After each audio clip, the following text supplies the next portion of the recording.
Hai semua, assalamualaikum warahmatullahi wabarakatuh. Kembali lagi di channel aku, Dapur Bunda. Nah, di video kali ini Dapur Bunda mau bikin kue bikang lagi nih. Tapi di sini aku tambahkan untuk bahan kuahnya. Jadi rasanya kue bikangnya tuh makin enak, gurih, manis, enak banget pokoknya. Jadi yang penasaran seperti apa cara aku membuatnya dan bahan apa saja yang dibutuhkan? Yuk langsung saja kita simak videonya sampai selesai. Sebelumnya jangan lupa untuk subscribe dan nyalakan loncengnya agar tidak ketinggalan video terbaru dari channel ini. Oke, tanpa berlama-lama, yuk langsung saja kita ke cara pembuatannya. Langkah pertama, di sini aku udah siapkan 800 ml santan. Nah, santannya ini kita pindahkan ke dalam panci.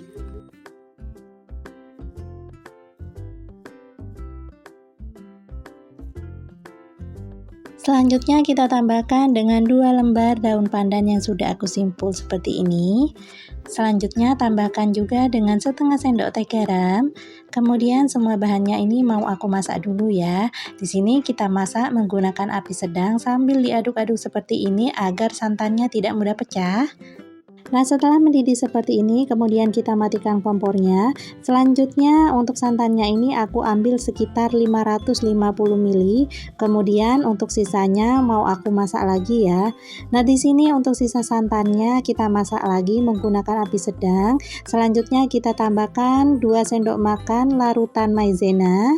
Kemudian tambahkan juga dengan 3/4 sendok makan gula pasir dan 1/4 sendok teh garam dapur. Nah, untuk semua bahannya ini kita aduk-aduk kembali sampai tercampur rata dan semua bahannya ini mendidih ya. Nah, kalau udah mendidih seperti ini bisa kita matikan kompornya, kemudian ini kita sisihkan dulu. Untuk langkah berikutnya kita siapkan untuk bahan kue bikangnya ya. Di sini aku udah siapkan 150 gram tepung terigu, kemudian kita tambahkan dengan 150 gram tepung beras. Selanjutnya di sini aku juga menambahkan 20 gram tepung tapioka, 140 gram gula pasir,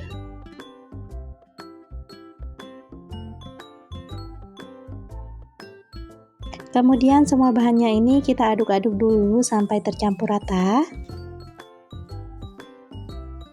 Kalau sudah tercampur rata seperti ini, langkah berikutnya kita tambahkan dengan 550 ml santan.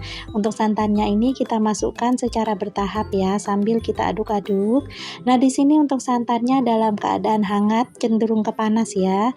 Kemudian ini semua bahannya kita aduk-aduk sampai licin, sambil kita tekan-tekan seperti ini ya. Nah, teman-teman, untuk takaran santannya ini bisa ditambah atau dikurangi ya, disesuaikan aja dengan kelembapan tepung di daerah masing-masing. Nah, kalau udah santannya licin seperti ini atau adonannya licin seperti ini bisa kita aduk-aduk terus ya, sampai semua bahannya ini nggak ada yang bergerindil. Nah, teman-teman, kalau adonannya udah muncul gelembung-gelembung seperti ini, selanjutnya ini bisa kita tambahkan untuk sisa santannya ya. Nah, gelembung-gelembung kecil seperti ini itu akan membentuk gelembung-gelembung juga nanti saat dicetak ya, jadi membentuk serat-seratnya. Nah, ini santannya kita masukkan semua, selanjutnya kita aduk-aduk sampai tercampur rata.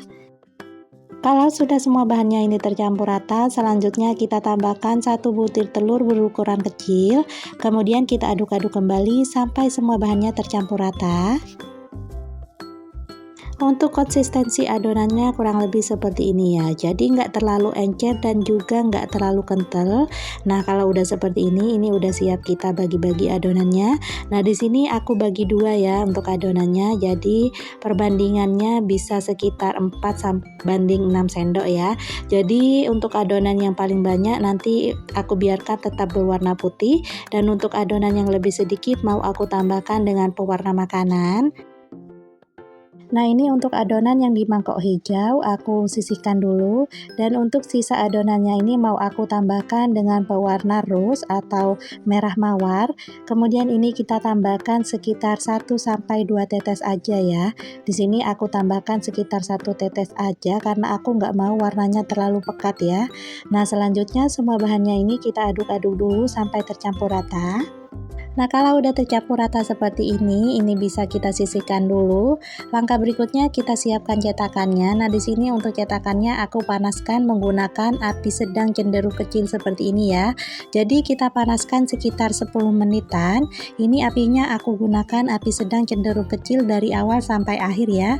Kemudian untuk cetakannya ini kita olesi dulu dengan air garam.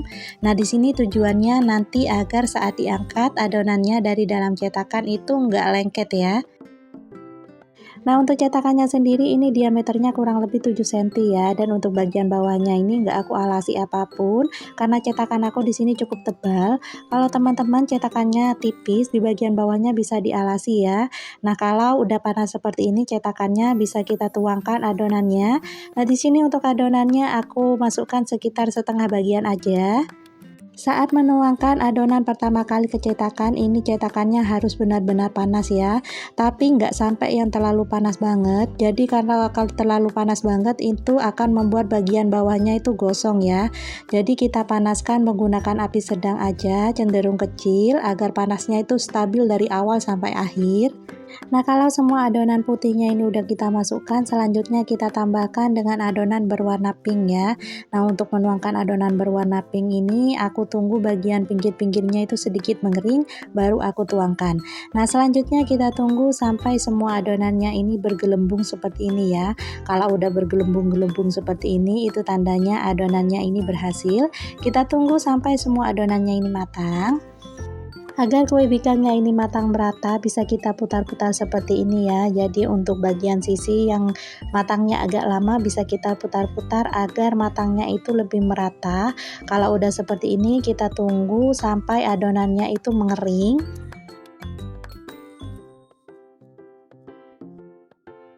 Nah, ini kuenya udah mulai mengering seperti ini ya dan berpori. Nah, selanjutnya bisa kita matikan kompornya, kemudian ini udah siap kita angkat. Nah, untuk mencungkil kue bikang ini susah-susah gampang ya teman-teman. Jadi ini bisa kita pisahkan dulu untuk kue bikangnya yang saling menempel. Kemudian di sini untuk mencungkilnya aku gunakan sendok agar lebih mudah. Nah, di sini kita cungkil bagian sisi sebelah kanan. Kemudian ini kita cungkil sambil kita angkat ke atas seperti ini agar kue bikangnya itu mekar sempurna ya. Nah, bisa dilihat ini kue bikangnya udah mulai mekar. Nah, saat mencungkil ini harus ekstra hati-hati karena kalau nggak hati-hati kue bikangnya itu bisa bolong di bagian tengahnya ya. Nah, ini kita angkat perlahan seperti ini aja teman-teman, dan hasilnya seperti ini ya, kurang lebih Masya Allah cantik banget dan mekar banget ya. Selanjutnya kita bisa ulangi cara ini sampai selesai ya. Nah teman-teman, untuk detail resep lengkapnya sudah aku tuliskan di kolom deskripsi di bawah kolom judul ya. Jadi untuk teman-teman yang penasaran sama resepnya atau cara membuatnya, teman-teman bisa langsung cek aja di bawah kolom judul.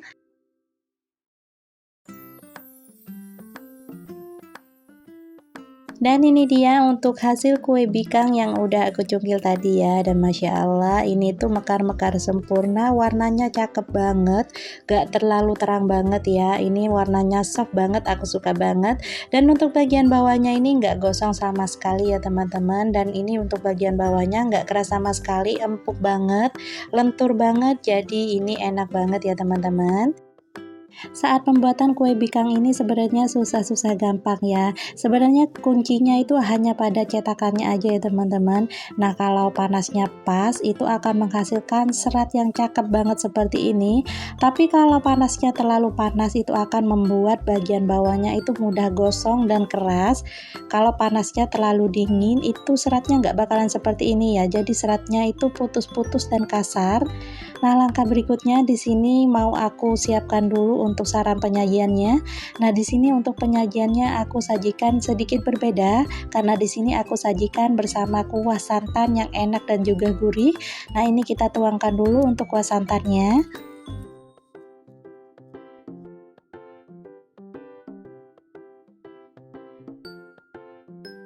Setelah kita tuangkan untuk kuah santan gurihnya, kemudian lanjut ini mau aku potong. Dari potongannya aja udah kelihatan banget kalau kue ini tuh gak keras ya untuk bagian bawahnya.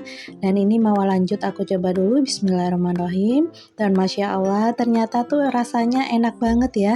Jadi di sini pertama kali aku coba bikin kue bikang dengan kuah seperti ini, ternyata rasanya enak juga ya.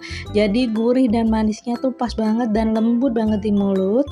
Nah teman-teman, kalau kalian gak suka pakai kuah, kalian bisa langsung dimakan aja. Untuk kue bikangnya ini udah bisa langsung dimakan atau disantap seperti ini ya. Nah ini kita coba robek dulu. Dari robekannya aja udah kelihatan kalau kue ini tuh bagian bawahnya gak keras sama sekali, gak alot ya. Jadi ini enak banget teman-teman, wajib banget untuk kalian cobain di rumah. Nah, nggak kerasa kita udah sampai di penghujung video. Untuk kalian yang sudah menonton video ini sampai akhir, aku ucapkan banyak sekali terima kasih. Dan untuk kalian yang baru menemukan channel ini, jangan lupa untuk subscribe dan nyalakan loncengnya agar tidak ketinggalan video terbaru dari channel ini. Terima kasih.